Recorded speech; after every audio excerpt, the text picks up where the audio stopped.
Hello and welcome to this week's video of my allotment diary, JayManGrow. As usual, we're going to have two parts of the video. The first part is going to be talking and watching the little bit of work that I'm actually doing, so you can see the progress at the allotment from starting still where there was nothing at all. And then part two is going to be talking about some hints and tips for actually planning what vegetables you're going to grow, why you should do it, what you should grow, how you should do it, and where you should grow.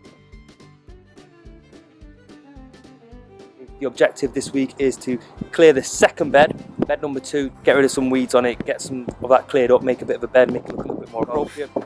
Okay, so I've just arrived at the plot. First thing I always do, uncover the plot and move the blue sheet over, and let's see what we've got, and then we can start doing some work.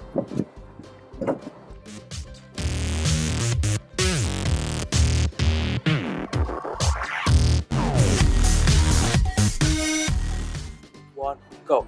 First things foremost, and what I always like to do, just because the way I work, is I'm going to make a line straight along here so I can clearly see where this particular bed is going to start. Then what I'm going to do is I'm going to just put a piece of wood in, I'm just going to clearly mark it. There's lots and lots and lots of weeds in it. I'm not 100% sure the type of weeds that it actually is. It could be chickweed. I will take a picture of it. If anybody can help me and let me know what type of weed it is, that would be absolutely brilliant. And that way we're a little bit more interactive as well. So I'll take a quick closer picture of it. It might be some chickweed, it might be some kind of perennials. Again, I'm no expert, it's a bit of a learning curve for me, but let's get going.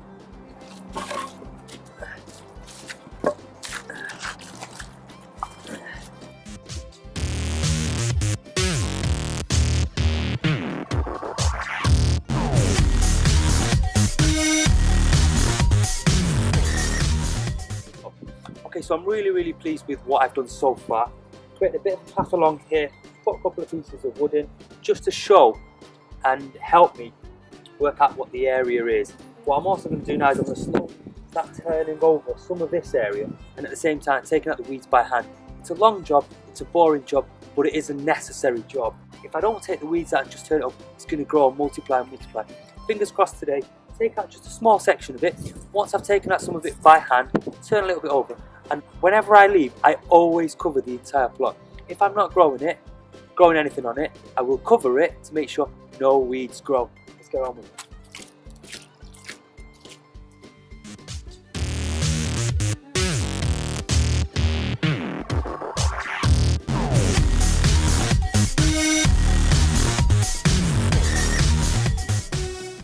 Okay, now you can see that I've basically taking out all the weeds along here right to the top.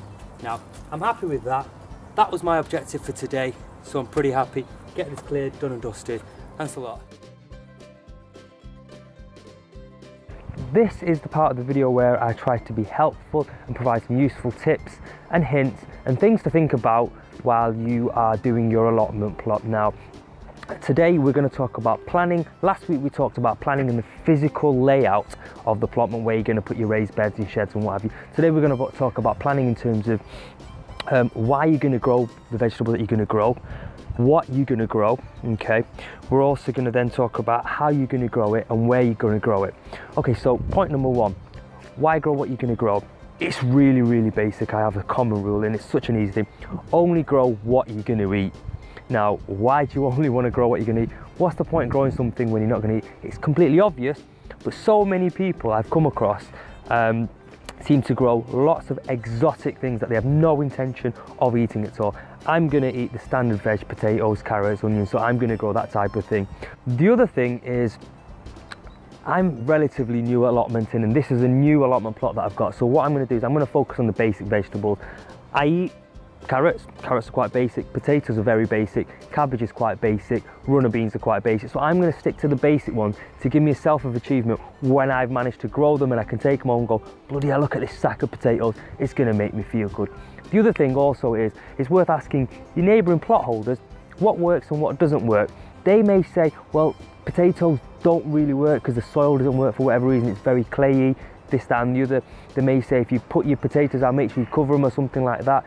You can get lots of do's and don'ts, a lot of help from your local plot holders. They're always very helpful, especially here at this allotment society. The few people I've spoken to have been very, very helpful in terms of offering help and advice and anything that I like to do on that one. Now, let's talk about actually where we're going to grow it and how we're going to grow it. I've worked out what I want to grow from speaking to the neighbours, from what I'm going to eat and what's going to work at the allotment. Now what I intend to do is make a 12-month plan, okay, a 12-month calendar, and that calendar is going to tell me what I need to sow, when I need to sow it, and it's going to give me a time frame to work from. So for example, carrots most likely, depending on the variety, it's going to be late March, April, that I will start needing to sow them. So what I need to start doing is, I know in April I need to sow them. Start ordering the seeds at least a month earlier, have them, get them ready, sow them. Once I know I've sown them, and if I decide to keep them in a cold frame and take them outside, I can work out when I need to do that. So that's great for planning what I'm going to do and when I'm going to do it. So now I've worked out and I've got a plan of a calendar. Now what I'm going to do, I've got to work out where I'm going to grow it. Am I going to grow it in the greenhouse? Am I going to grow it under cover with some netting? Am I going to grow it under fleece? Am I going to grow it in all cold frame? Now there's advantage and disadvantage to all of them, which I'll use another video to go through it. So there's something to think about.